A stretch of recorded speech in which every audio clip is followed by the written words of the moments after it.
have two speakers today. First, let me introduce John Dougan, Adventist Risk Management's Senior Risk Control Specialist. John is an expert on safety and emergency planning. You may remember a past webinar John presented on how to do an inspection of your facility. If you haven't listened to that one, I encourage you to visit our webinars page on the website and catch the recording of that webinar. Welcome, John. Thank you, David. It's good to be here. Also joining us is Terry Rawson, a Senior Account Executive with Adventist Risk Management. Welcome, Terry. Thank you. It's good to be here. I understand the two of you are joining us from one of the universities today. Is it Andrews? Yes, that is correct. Great. All right, we're glad we were able to catch you in the field there. Let me just go ahead and turn the program right on over to you. Thank you. John, I've been in the church all my life, and I'm seeing more and more churches creating emergency plans. Why is this becoming such an important issue? Well, Terry, stewardship's the first word that comes to my mind, but I think it should have always been an important issue. We've had a duty to try and provide a safe place for people to worship, and if a disaster occurs, it's important that we have a plan in place that helps everyone respond appropriately and evacuate safely if necessary. Planning for disasters also helps us to mitigate our losses, like when we're prepared to board up windows if a hurricane's approaching. We're also better prepared to quickly extinguish a small fire with an extinguisher. You know, we've been trained on how to do that. And we can call in the fire department faster when they're needed. And the loss of property or people can ultimately affect our ability to complete the church's various missions as well. This all seems a bit daunting. Who's responsible for getting this done? And how does a church determine what it should cover? And Terry, it can seem overwhelming, but the church is made up of many people with broad experiences. I know our church is, and I'm certain that yours is too. Now, we're fortunate to have larger churches than some do, but hopefully the church has a safety officer. That's the most important part, and that's, I hope, why a lot of people are here today, is because they are church safety officers. But the safety officer doesn't have to stand alone. Along with other selected church members that are part of the safety committee, they can work to put this plan together. Some churches have members who have been or currently are firefighters and law enforcement officers. I know we have both in our church. As a team effort, who better than the safety committee to create it when you have all of those elements in place? The safety committee should also be comprised of at least a church administrator and other church representation like an elder or deacon, so that we're getting, you know, a buy-in across the full base. And we also encourage the use of local authorities, even if they're only to review the plan and see how it relates to fire, police, or ambulance response in an emergency. We need to know how long it's going to take for the fire department to get there, or the police, or whatever EMTs we may be calling. But how does the team know what to include in the plan?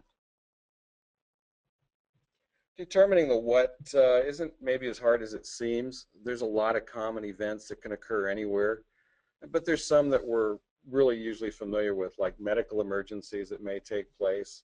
And of course, everybody's familiar with the fact that fire is almost the #1 thing we seem to be thinking about when it comes to emergencies most of the time. But some potential disasters are specific to a location. Let's take weather-oriented exposures, for instance. I would start on those and build on them.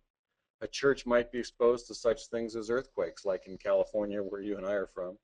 And yet I know other churches must deal with hurricanes, and many have recently dealt with tornadoes, and they need to plan accordingly.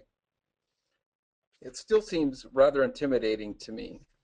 Each one of those topics requires its own plan. Many people won't know where to even start.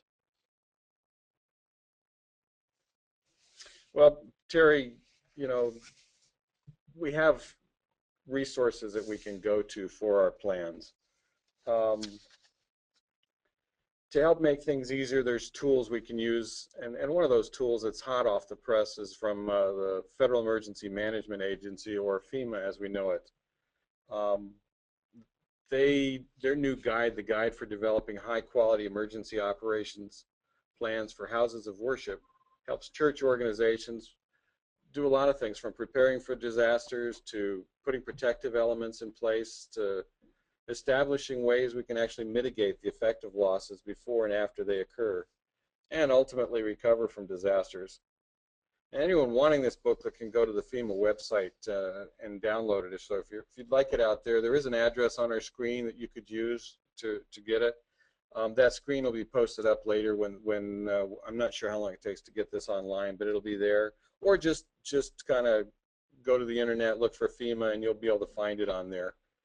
But the guide breaks the process down into a number of steps that helps with this.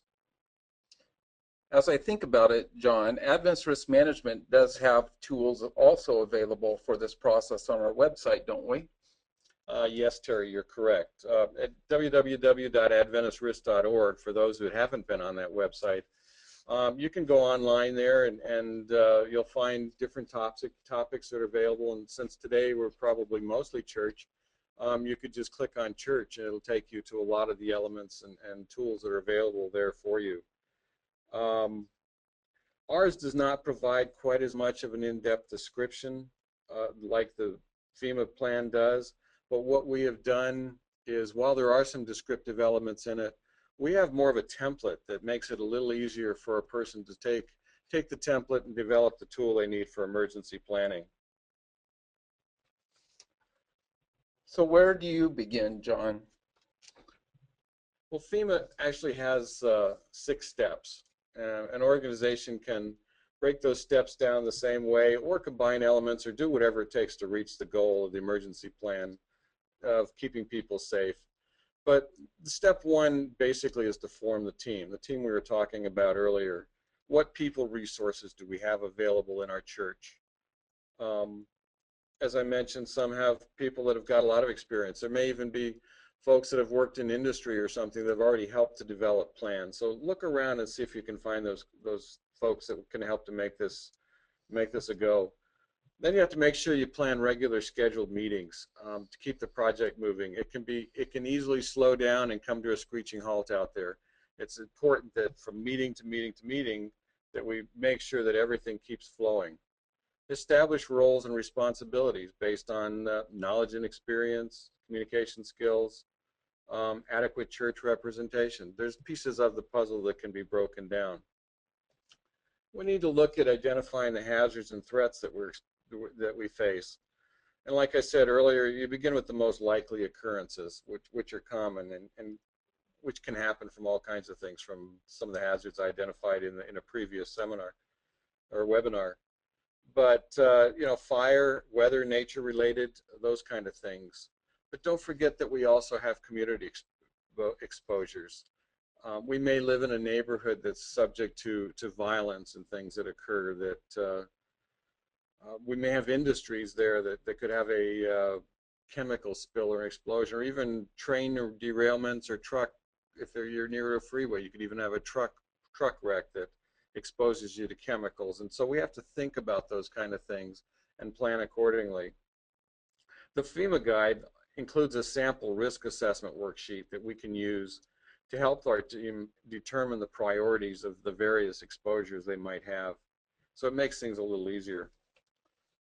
The sample risk assessment worksheet looks like a very useful tool in helping to know each risk which should be tackled.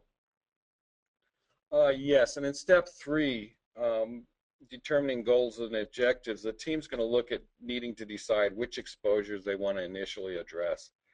I say initially because it's difficult to put everything in place at the same time. So choices need to be made for which exposures to address and in what order. Looking at our main objectives for each, we're going to have a number of considerations. For instance, if we were to look at fire safety in the plan, we would have a number of elements, from prevention to response, and then on to evacuation, and even the sweep of the building to make sure that everybody's clear as the evacuation progresses. And there's lots of other steps. In step 3, we establish goals and objectives. In step 4, the idea is to develop the actions necessary to make sure that we reach them. Look at the threats or exposures and determine the what, the who, the when, the where. What is the exposure? Who will be affected? When might it occur and where? Obviously, an earthquake, fire, or other event during a meeting at the church on a Wednesday evening is not going to quite have the same potential impact as when the church is packed on Sabbath morning. How much time are we going to have to respond? We can prepare for a hurricane well in advance, but a fire or active shooter scenario will require immediate response. So we have to be able to anticipate the courses of action. We want to walk through each scenario and determine what course of action is necessary at each step. Let's take, for instance, if a fire is spotted, someone should be trying to put it out at the same time, if the fire is small enough, at the same time that somebody else is notifying the fire department. When we have fires, that's one of the things that usually happens that causes more damage is somebody isn't notifying the fire department right away. A lot of times they do not get that notification soon enough. And what if we have a bomb threat? What do we do first? There's a list of the who, what, when, and where questions in the FEMA document that will assist in this part of the development phase. Admittedly, it takes time to develop a draft plan, review it, gain approval. That will depend a lot on the number and types of exposures. The size of your church out there may present a larger people property exposure, and a church's location can strongly influence those exposures as well. So church emergency plans, as you're developing, also need to be reviewed over and over again. It doesn't stop. It needs to keep going, looking for elements that have been missed, or maybe even a better way to do something. Then the approval process begins, I imagine. Yes, and it can be a process, Terry. Not every church administration thinks the same. So plan developers can expect additional hurdles as they work through the plan and seek that final buy-in by the church administration.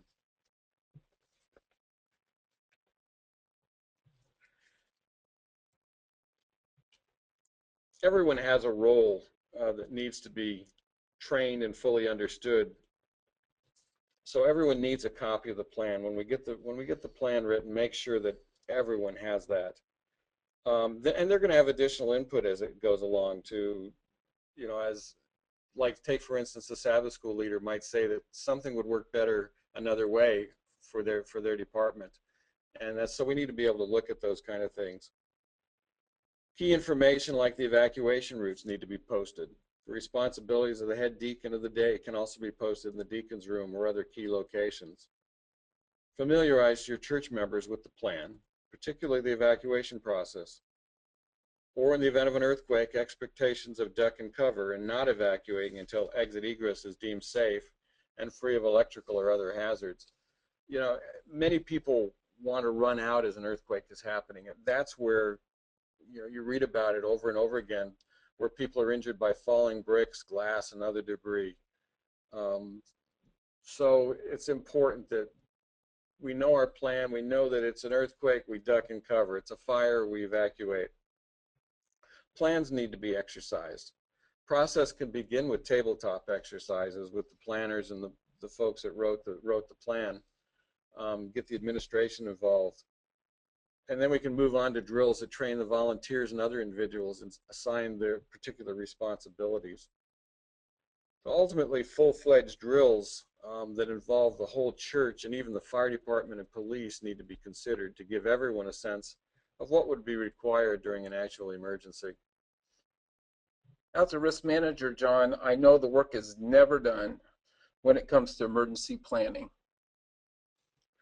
That's correct, Terry. Emergency plans, they aren't ever really finished. Drills often indicate issues in the plan that need another look and possible changes. We just had a drill at our own church, and of course it wasn't a full-fledged drill. We just wanted to see how quickly we would evacuate the sanctuary. But even in that mode, we saw things that we need to look at as we work on the full plan and a full-fledged drill somewhere in the near future. So we need to make sure that we keep looking at that, keep reviewing it. There's been a whole email trail that's been passing from members of the team that have been going back and forth on, well, I saw this happen as our observers were watching the evacuation. I saw that happen.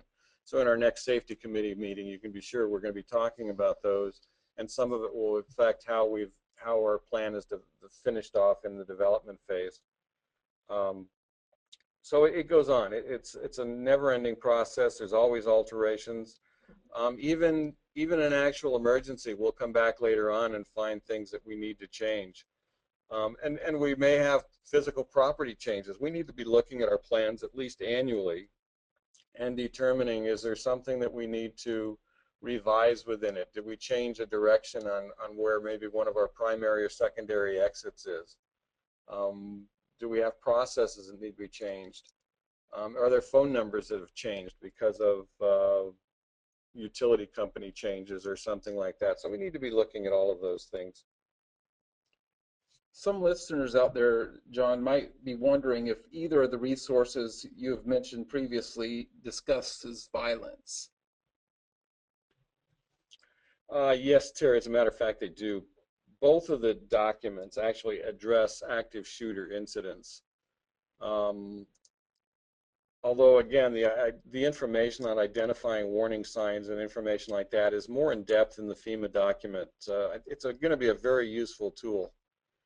The FEMA document also discusses the basic choices during incidents that we have, basically known as run, hide, fight. Now, if there's anybody out there that has not seen this video clip, there is a video called Run, Hide, Fight. That is available. All you would have to do is Google Run, Hide, Fight. The Houston Police Department put this together with the assistance of Homeland Security. And it's a great video to actually illustrate those options that we're faced with if we have an active shooter occur in either the workplace or the church or whatever it happens to be. So I think you'll find that a very interesting video to watch as you're developing your plan. Ours also has reference to an article called Shooter in the Church, and that article is available on our website again, as I mentioned previously. There's a lot of resources there.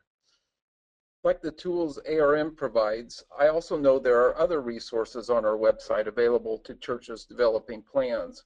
What are some of those? Well, Terry, there are a lot of other resources.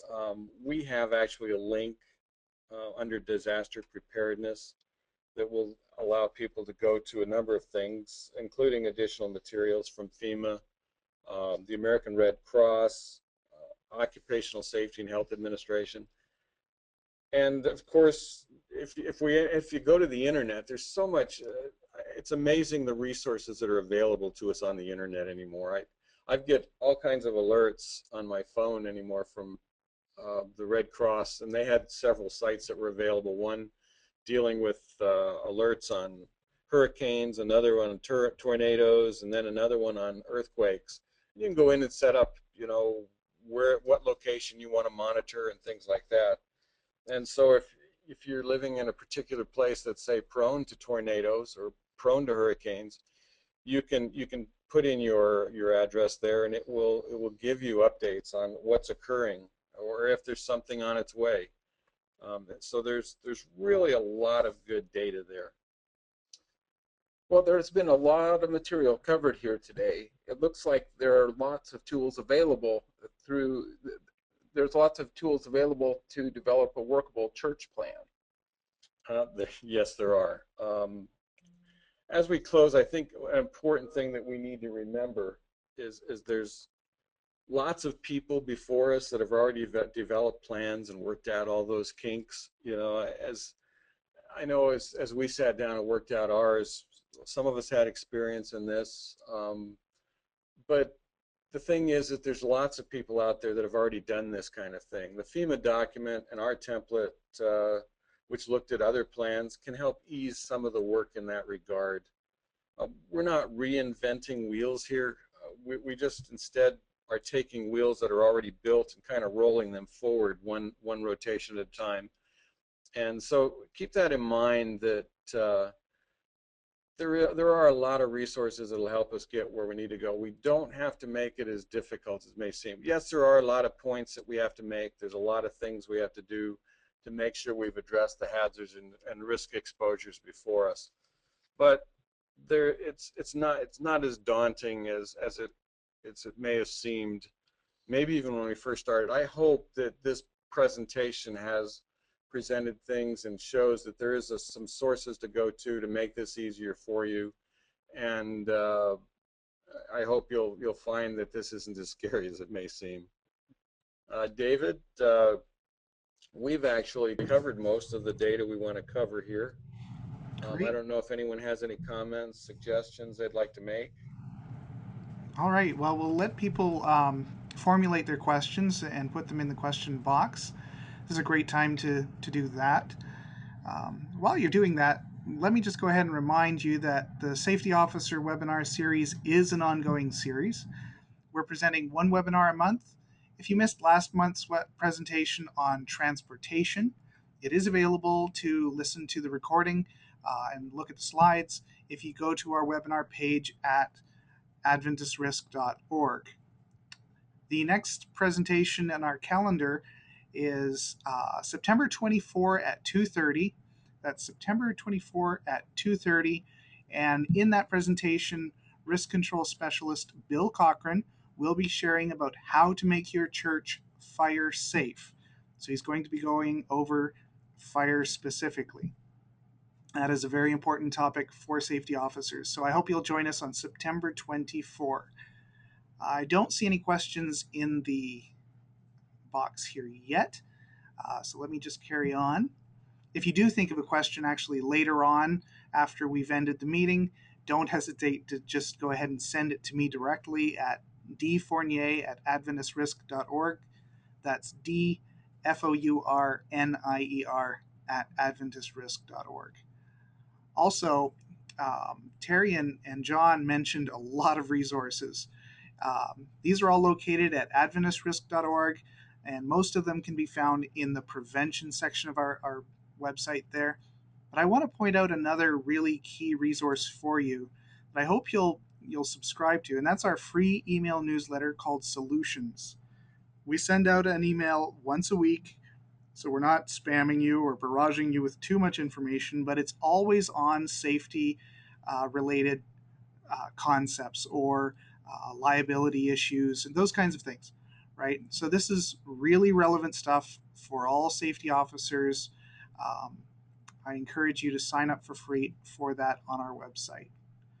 I still don't see any questions, so I want to say thank you for joining us again, and thank you to John and Terry for sharing your thoughts. Really appreciate Thank, it. Thank you, David. And I do want to encourage everybody to tune in to Bill. I know we want you to have an emergency plan out there. We hope this has made it easier. But I know Bill is going to be talking to hope that you won't need to escape or have your drill because of a fire. He's there to help you find ways to prevent fires. Fantastic. All right. Well, with that, we look forward to talking to you next time.